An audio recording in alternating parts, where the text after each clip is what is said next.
Part 1 में दिखाया गया था कि इस गांव की भटकती हुई आत्मा को मुक्ति कैसे दिलाएगा राइस्टार।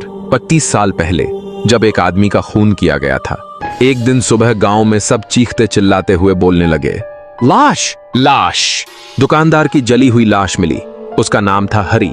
हरी के कातिल को मारने के लिए हरी की आत्मा गांव में भटकने लगी। गांव के कुछ आदमियों को वह पहले ही मार चुका था। इस दरिंदे को जानो, ये था एक खूनी जो लोगों से पैसे लेकर बदले में उनका खून करता रहता था। इसके पास बहुत सारी बंदूकें भी मौजूद थीं। हर वारदात के बाद बस इतना कहता, मिशन कंप्लीट, और भाग जाता। सब कुछ जानने के बाद राइस्टार चल पड़ा अपने मामा जी के घर। मामा जी भूत प्रेत के बारे में अच्छा खासा जानते थे, इसलिए राइस्टार जैसे ही मामा जी के घर पहुंचा, देखा कि मामा जी फूलों के बगीचे में कुछ काम कर रहे थे। तभी वो बोला, मामा जी मामा जी। मामा जी बोले, राइस्टार बेटा तुम कब आए? राइस्टार बोला, मामा जी अभी जल्दी मेरे साथ चलिए, उस गांव के लोग बहुत मुसीबत में हैं, भटकती हुई आत्मा के बारे में। गांव के पास आए और सूरज भी ढलने लगा। गांव की दीवार के पास पहुंचकर मामा जी बोले, हाँ बेटा, इस गांव में एक भटकती हुई आत्मा का बस है। अगर कुछ नहीं किया तो वो आत्मा पूरे गांव को खत्म कर डालेगी। राइस्टार ने तुरंत गांव के सभी लोगों को बुला लिया। गांव के लोग एक एक करके भागते हुए आने लगे।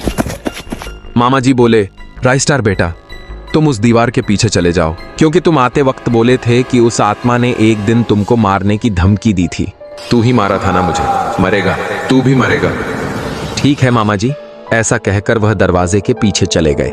इधर मामा जी ने सब कुछ तैयार किया और महापूजा करने लगे। उन्होंने मंत्र पढ़ते हुए कहा, हरि की भटकती हुई आत्मा जहां कहीं भी है, आजा मेरे पास। कुछ ही पलों में वह आत्मा वहां आ गई और गुस्से में बोली, क्या चाहिए तुझे? मैं सबको मार डालूंगा, छोड़ मुझे यहां से जाने दे। मामा जी शांत स्वर में बोले, तुझे मुक्ति मिलेगी, बस मेरे साथ चल। इसके बाद मामा जी उसे लेकर हरि की दुकान वाली जगह पर पहुंचे। उसी पेड़ पर उस आदमी की लाश टंगी हुई थी। कुल्हाड़ी से सिर धड़ से अलग कर दिया। हरि की आत्मा अब शांत हो गई। मामा जी बोले, इसका खेल भी अब खत्म हुआ और हरि की आत्मा को भी आखिरकार मुक्ति मिल गई। दोस्तों, क्या आप जानना चाहते हो कि हरि को आखिर क्यों और किसने मारा था? ये एक बेहद दिलचस्प कहानी है। अगर आप अगला पार्ट देखना चाहते हैं तो कमेंट में यस लिखकर जरूर बताएं।